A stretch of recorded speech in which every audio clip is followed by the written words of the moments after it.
kanal informasi dan inspirasi.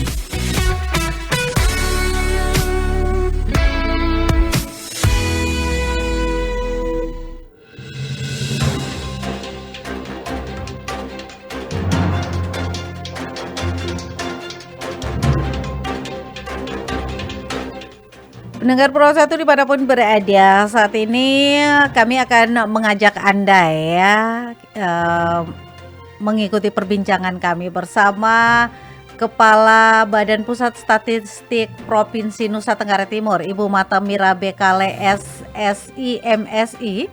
Kita akan berbicara tentang kemiskinan di NTT meningkat, strategi pengentasan harus tepat sasaran. Nah, seperti apa perbincangan kami pagi hari ini ya di Florata pagi ini? Saat ini kami sudah terhubung ya bersama Ibu Mira. Selamat pagi Ibu, selamat beraktivitas pagi ini. Selamat pagi Ibu Yohana dan selamat pagi para pendengar RRI dimanapun berada. Oke, baik Ibu, semangat pagi ya Ibu. Selamat Bu. Ya, dengan aktivitas yang bisa dibilang padat ya untuk hari ini. Tapi terima kasih Ibu sudah menyempatkan waktu untuk bersama Pro 1 RRIND. Ya Ibu, sama-sama. Baik, berbicara tentang kemiskinan di NTT meningkat nih, strategi pengentasan harus tepat sasaran. Nah Ibu, kalau kita berbicara tentang pengentasan kemiskinan, sebelum kita mulai lebih lanjut ya, bagaimana nih kondisi terbaru angka kemiskinan di NTT berdasarkan data BPS nih Ibu? Baik, terima kasih Bu Yohana, pemirsa RRI sekalian. Pada tanggal 5 Agustus barusan kali lalu itu BPS sudah rilis angka kemiskinan terakhir. Angka kemiskinan terakhir ini menggambarkan kondisi di bulan Maret, Bu Yana ya. Kondisi di bulan Maret, BPS melakukan survei di bulan Maret dan dirilisnya di bulan Agustus. Nah, pada Maret 2026, jumlah penduduk miskin itu sekitar 1.037.000 orang, Bu Yana. Itu kalau persentasenya terhadap seluruh penduduk itu sekitar 17,52%. Jadi 17,52% penduduk itu adalah penduduk miskin. Nah, kondisi ini kalau kita bandingkan dengan data di bulan September itu meningkat tipis ya, 0,02%.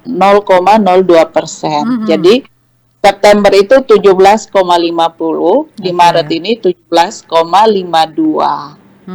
Gitu Bu ya. Nah, tapi kalau kita bandingkan ke bulan Maret 2025, angka kemiskinan sekarang ini masih turun cukup jauh karena di Maret 2025 itu angka kemiskinan kita, persentase kemiskinan kita itu 18,6. Sekarang 17,52 ya. Kira-kira begitu Bu Yana untuk data terakhir, data kemiskinan terakhir.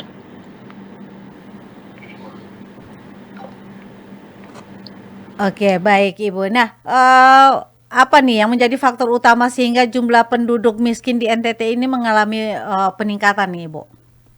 Baik, kalau dibandingkan dengan September, jadi survei yang BPS lakukan itu namanya Survei Sosial Ekonomi Nasional. Dalam survei ini kami tidak meneliti secara rinci kenapa masyarakat kok berkurang atau pendapatannya menurun atau pengeluarannya menurun seperti itu. Tetapi dari data yang ada kalau kita bandingkan bahwa memang terjadi masyarakat yang mampu memenuhi kebutuhan dasarnya itu jumlahnya meningkat. Demikian juga persentasenya kalau kita bandingkan dengan kondisi September. Nah, kenapa masyarakat tidak mampu? Dalam survei ini tidak ditanyakan, tetapi ada beberapa data mungkin yang masih berkorelasi dengan angka kemiskinan NTT. Izin menguraikan sedikit ya Bu Yohana. Oke, baik Ibu.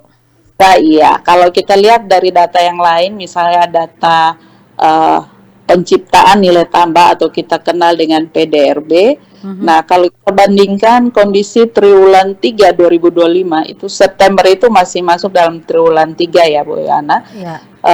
Nilai tambah yang tercipta di bulan September itu lebih tinggi dibanding di bulan triwulan 1 2026. 26.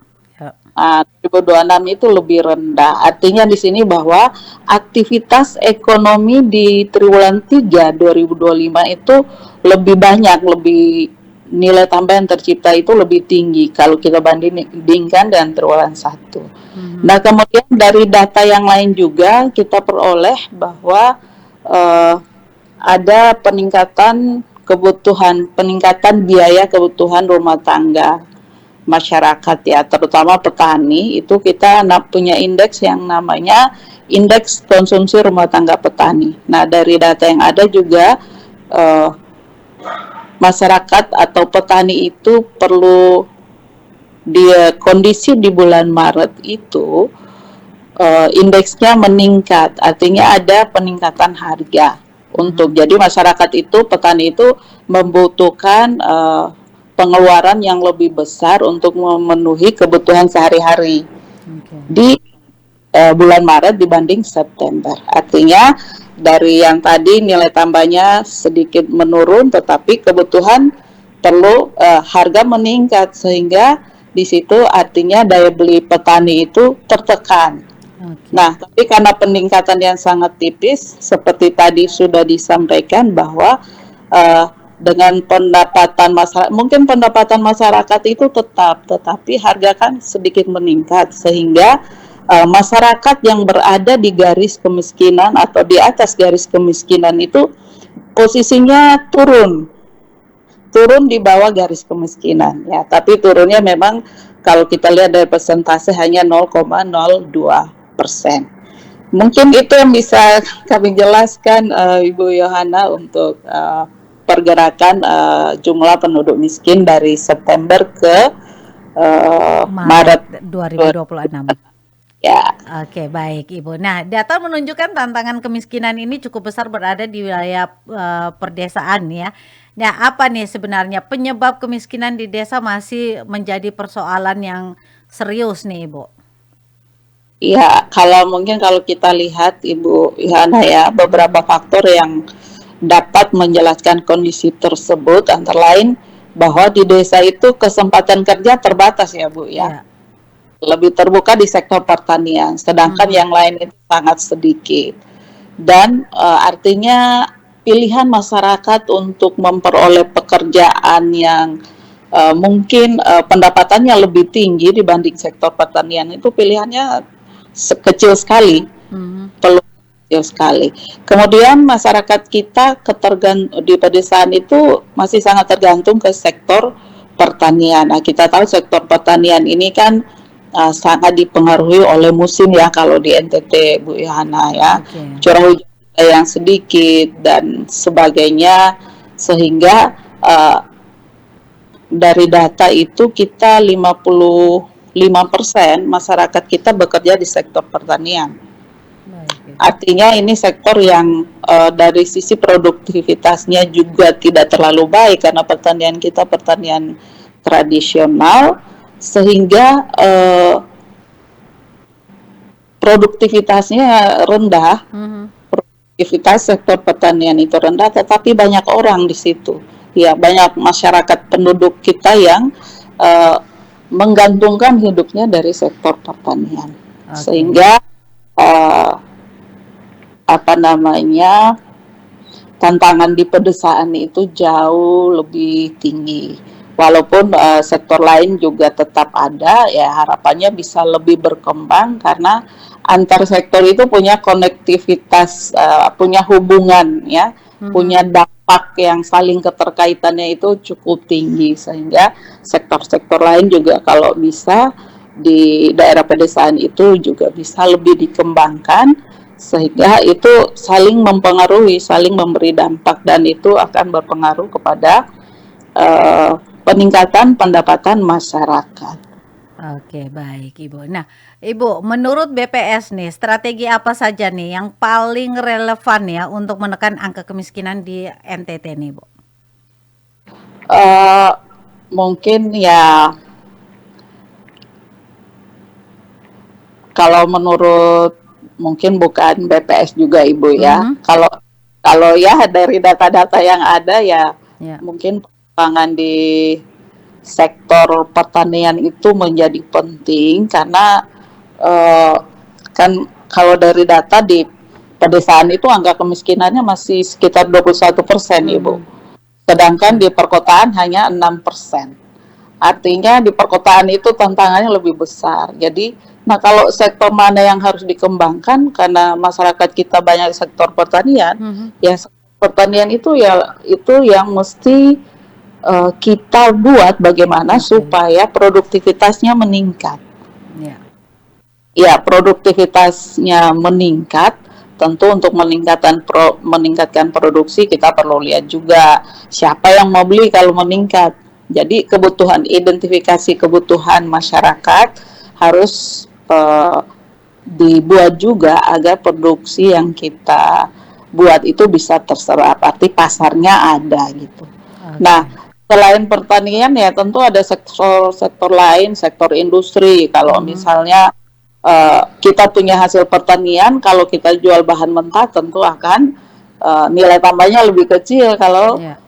uh, dibandingkan dengan kalau kita ada hilirisasi ya. Mhm. Tentu masyarakat sudah paham hilirisasi. Kalau ada hilirisasi nilai tambah lebih tinggi. Atau misalnya pengembangan pariwisata itu juga uh, cukup mendorong kalau mendorong peningkatan kesejahteraan kalau itu melibatkan masyarakat sekitar tentunya. Oke, baik Ibu. Ya, Nah, untuk peran pemerintah dan juga stakeholder lainnya nih, bagaimana nih peran masing-masing ya, pemerintah daerah, dunia usaha, perguruan tinggi dan juga masyarakat dalam mengatasi persoalan kemiskinan yang ada di NTT ini, Ibu? ya kalau pemerintah tentunya uh, sesuai dengan fungsinya, pemerintah punya fungsi untuk menyiapkan layanan dasar.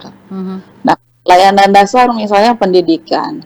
Kita tahu Ya. bahwa kalau dari data semakin tinggi pendidikan, maka upah atau pendapatan yang diperoleh juga akan cenderung lebih tinggi dibanding yang pendidikannya lebih rendah. Nah, Oke. peran pemerintah tentu di sini menyiapkan pendidikan yang mampu mencetak masyarakat yang bisa membuka lapangan pekerjaan misalnya Ibu. Mhm. Jadi pendidikan itu faktor yang penting. Kemudian kesehatan. Kalau orang kerja, orang perlu sehat juga. Kalau kurang sehat, Ya. itu produktivitasnya menurun Menurun. ya. Ya, benar. Terus ya, jadi pendidikan, kesehatan, dan tentu infrastruktur itu peran pemerintah. Misalnya jalan dan lain-lain, pasar juga orang produksi harus ada pasarnya Hmm. dan nah peran pemerintah ini juga tentu dari sisi itu untuk bagaimana menyiapkan semua itu dan selain itu juga tentu penyiapan lapangan pekerjaan Ibu ya.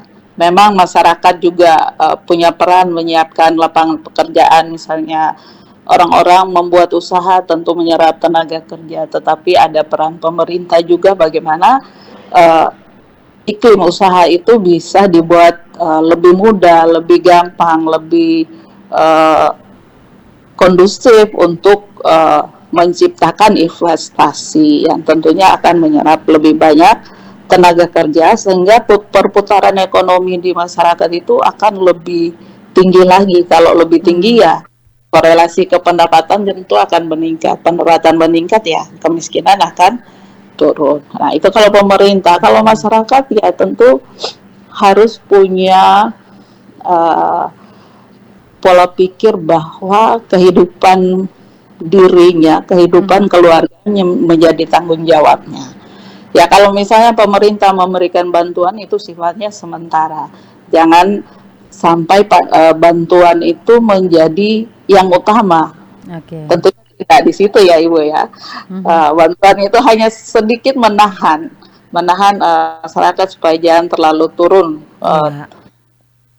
level pendapatannya, tetapi tentu masyarakat perlu berupaya juga bagaimana meningkatkan kemandirian ekonominya, seperti itu. Tentu Oke. semua pihak punya kontribusi ya, Bu. Iya, benar, Ibu. Ya, Baik, Ibu. Ini yang terakhir nih. Apa pesan Ibu sebagai Kepala BPS NTT nih kepada pemerintah daerah dan juga masyarakat dalam menghadapi tantangan kemiskinan di NTT ke depannya nih, Ibu? baik. Terima kasih Ibu untuk pertanyaan yang sangat baik ini. Pengentasan kemiskinan ini harus dilakukan secara bersama-sama. Artinya tidak hanya pemerintah, tidak hanya investor, tetapi kita semua punya peran di dalamnya. Dan sebagai orang BPS, sebagai instansi BPS, saya ingin menyampaikan bahwa mari dalam setiap kebijakan yang diambil, mari kita gunakan data yang akurat. Ya, kalau misalnya datanya tidak ada, ya berarti bagaimana caranya data itu bisa ada? Bagaimana cara mengumpulkannya? Tentu itu kolaborasi dari semua pihak, karena menyiapkan data itu tidak semata-mata hanya BPS ya Bu Yohana ya. Dalam undang-undang itu BPS hanya menyiapkan statistik dasar, sedangkan statistik sektoral itu tanggung jawab dari pemerintah, termasuk pemerintah yang lain, maksudnya termasuk daerah juga punya kewajiban menyiapkan data-data sektoral itu. Nah, tentu penyiapan data ini menjadi tanggung jawab kita semua. Jadi untuk masyarakat juga terkait dengan tugas dan fungsi BPS, saya mengajak masyarakat untuk memberikan data yang sesuai dengan kondisi real ya, Bu Yohana. Data itu penting. Jadi dengan data, masyarakat menceritakan kondisi keluarganya, kondisi ekonominya kepada pemerintah. Nah, dari cerita itu pemerintah dapat insight tentunya. Oh ya, dengan kondisi seperti ini, apa yang bisa pemerintah buat untuk meningkatkan kesejahteraan masyarakat. Jadi dari data, kalau data yang diberikan oleh masyarakat itu tidak sesuai, tentu data yang digunakan juga akan menghasilkan kebijakan-kebijakan yang tidak tepat sasaran. Jadi kepada masyarakat tolong cerita yang jujur ya kalau ada petugas BPS datang, sehingga itu kejujuran Bapak Ibu juga akan kembali dampaknya kepada Bapak Ibu sekalian. Mungkin itu harapannya Bu Yana. Baik Ibu, terima kasih Ibu untuk waktunya pagi hari ini ya. Kita berharap bahwa data tentunya menjadi pijakan penting ya dalam melihat persoalan kemiskinan. Namun yang tidak kalah penting itu adalah bagaimana data tersebut diterjemahkan menjadi kebijakan dan juga program pengentasan kemiskinan yang benar-benar tepat sasaran, kemudian juga tepat program dan tepat penerima manfaat. Dan juga kita berharap ya semoga pemerintah tidak hanya melihat angka kemiskinan sebagai statik, tapi juga ya memahami kondisi nyata masyarakat di lapangan. Dengan adanya data yang akurat dan juga strategi yang tepat, upaya pengentasan kemiskinan di NTT diharapkan dapat memberikan dampak nyata bagi masyarakat. Sekali lagi terima kasih Ibu untuk waktunya, sukses selalu dan selamat menjalankan aktivitas hari ini. Iya, sama-sama Bu Yana dan tim RRI ND. Semoga RRI semakin sukses, tetap semangat dan tetap mengawal kebijakan-kebijakan yang dibuat oleh pemerintah sesuai dengan perannya. Baik, selamat pagi Bu Yana, selamat pagi pemirsa RRI Pro 1 ND. Baik, terima kasih sekali lagi dan pendengar Pro 1 dimanapun berada, demikian telah kami hadirkan ya wawancara bersama Kepala BPS Provinsi Nusa Tenggara Timur terkait kondisi kemiskinan di NTT yang masih menjadi perhatian, terlebih lagi ketika angka kemiskinan mengalami peningkatan. Saya Joanna dan juga rekan Aventino mengucapkan terima kasih dan selanjutnya di pukul 9 waktu Indonesia Tengah kami akan menemani Anda dalam acara Halo RRI.